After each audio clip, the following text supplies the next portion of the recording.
యోహాను సువార్త 4వ అధ్యాయము 34 వచనాన్ని చదువుతున్నాను. యేసు వారిని చూచి, నన్ను పంపిన వాని చిత్తము నెరవేర్చుటే ఆయన పని తుదముట్టించుటే నాకు ఆహారమై ఉన్నది. ప్రభునందు ప్రియమైన వాళ్ళారా, యేసు ప్రభు వారు శిష్యులతో మాట్లాడుతున్నటువంటి మాటలు. తండ్రి అట మరి యేసయ్య చెప్పే మాటల్లో మనం అర్థం చేసుకోవాలి. తండ్రి యొక్క పనిని తుదముట్టించుటకు ఆయన వచ్చినట్లుగా, తండ్రే తన్ని పని మీద పంపించినట్లుగా యేసుప్రభు వారు ఇక్కడ తెలియజేస్తున్నారు. యేసుప్రభు వారు 33.5 సంవత్సరములు జీవించిన కాలంలో ఆయన పని లేకుండా ఆయన ఎప్పుడూ కూడా లేరు. ఆయన చేసే పని మనకు అర్థం అవ్వాలంటే ప్రతి ఒక్కరూ కూడా బైబిల్ను మనం చదివితే అది అర్థమవుతుంది. లేకపోతే బైబిల్ చదివినటువంటి చాలామంది భక్తులు ఉన్నారు. వారి దగ్గరికి వెళ్ళి, అయ్యా, యేసుప్రభు వారు ఈ భూమి మీద ఉన్న కాలంలో పనిచేశారా లేదా అనే విషయాన్ని మీరు తెలుసుకోవాలంటే ఆ యొక్క భక్తులు మీకు తెలియజేస్తారు. యేసుప్రభు వారు పని చేయకుండా ఎక్కడ మనకు కనిపించరు. ఆయన చేసే పని వేరు, మనం భూమి మీద చేసినటువంటి పనులు వేరు. మనం చేసుకునే పనులు మనం అవసరాలు తీర్చుకోవడానికి.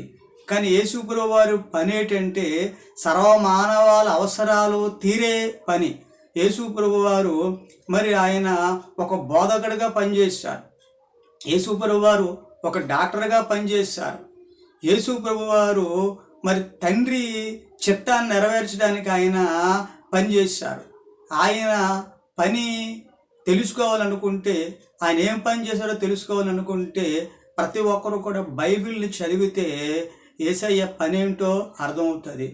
ప్రభునందు ప్రియమైన వాళ్ళారా, యేసుప్రభు వారి దగ్గరికి చాలామంది రోగులు 100,000 మంది వస్తే ఆయన పాదాల దగ్గర అందరూ పడినప్పుడు ఆయన వాళ్ళందరినీ కూడా స్వస్థపరిచాడు. డాక్టర్ పని చేశారు ఆయన. అట్లాంటి గొప్ప పని చేసినటువంటి ఆయనకి చెప్పాలంటే ఆయన విశ్రాంతి లేనటువంటి, అంటే నిద్ర లేకుండా పనులు చేసినటువంటి ఎన్నో పనులు ఉన్నాయి. కనుక ఆయన చేసే పని ఇహలోకమైనటువంటి పని కాదు, అది పరసమైనటువంటి పని. ప్రతి వ్యక్తిని కూడా ఆధ్యాత్మికంగా వారిని నడిపించే పని, దెయ్యాలని వెలగొట్టే పని, రోగుల్ని స్వస్థపరిచే పని, ఆకలిగా ఉన్నవారికి ఆహారం పెట్టే పని, ఇట్లాంటి ఎన్నో పనులు యేసుప్రభు వారు చేశారు. కనుక యేసయ్య పని లేకుండా ఆయన లేరు. ఆయన పని పరిశుద్ధమైనటువంటి పని, ఆయన పని యథార్థమైనటువంటి పని.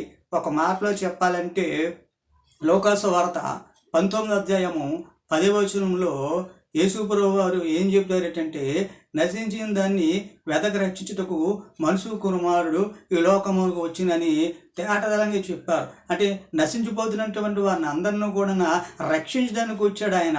ఆ పని మీద ఈ భూమి మీదకి వచ్చారు తప్ప ఈ భూమి మీద ఆస్తులు సంపాదించుకోవడానికి, ఈ భూమి మీద వజ్ర వైడూర్యాలు సంపాదించుకోవడానికి, ఈ భూమి మీద వస్తు వాహనాలు సంపాదించుకోవడానికి, ఈ భూమి మీద పొలాలు సంపాదించుకోవడానికి, ఈ భూమి మీద ఇల్లులు సంపాదించుకోవడానికి ఆయన ఈ భూమి మీదకి రాలేదు. ఆయన నశించిన దాన్ని వెదక రక్షించడానికి, ఆ పని చేయడానికి భూమి మీదకి వచ్చారు తప్ప ఆయన ఏదో సంపాదించడం రాలేదు. ఈ లోకంలో ఉన్నటువంటి వ్యక్తులు ఏదో ఒక రోజు చనిపోతారు. ఈ చనిపోతున్నటువంటి వ్యక్తులందరూ కూడా దేవుడి దగ్గరికి వారిని అందరూ తీసుకెళ్ళడానికి వచ్చారు. సర్వమానవాళ్ళందరి కొరకు సిలువలో రక్తం కాచడానికి వచ్చారు ఆయన. అంతే తప్ప కాలయాపన చేయడానికి, టైంను పాడు చేయడానికి, ప్రజలను తప్పుడు మార్గం నడిపించడానికి, ప్రజలని పరిపాలించి వాళ్ళ దగ్గర ఏదో సంపాదించుకోవాలని, ఏదో మోసం చేయాలని ఆయన భూమి మీదగా రాలేదు. ఈ పాపబురదైనటువంటి ఈ ప్రజలందరినీ రక్షించడానికి పరలోకంలో తండ్రి ఉన్నాడు. ఆ తండ్రి దగ్గర మనకు సింహాసనాలు ఉన్నాయి. అక్కడ మనకు లోకం ఉంది. ఆ పరిశుద్ధ లోకంలో మనందరూ కూడా జీవించాలని ఆ విషయాలు చెప్పడానికి ఆ పని మీద వచ్చారు యేసుప్రభు వారు.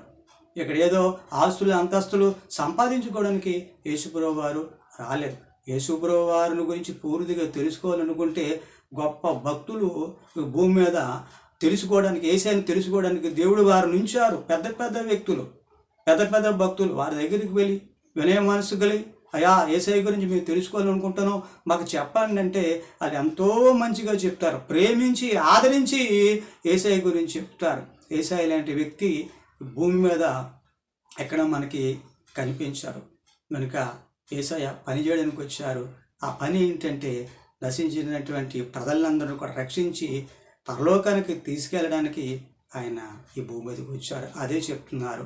తండ్రి నాకు పని అప్పచెప్పాడు, ఆ పని చేయడానికి నేను వచ్చాను, ఆ పనిని నేను తుదముట్టించానని ఆయన శిలువలో చెప్పినట్లుగా సమాప్తమైందని చెప్పని తండ్రి అప్పచెప్పిన పని పూర్తయిందని శిలువలో యేసయ్య చెప్పి దాన్ని ముగించి తండ్రి కుడిపార్శ్వాన సింహాసనం మీద ఆసీనుడయండి మనందరి కొరకు ఆయన విజ్ఞాపన చేస్తున్నారు. అంత మంచి యేసయ్య నీ కొరకు నా కొరకు పనిచేయడానికి వచ్చారు కాబట్టి ఆయన నువ్వు అంగీకరించు, ఆయన్ని నువ్వు ఘనపరచు, మహింపరచు, నీ జీవితం ధన్యమైపోతుంది.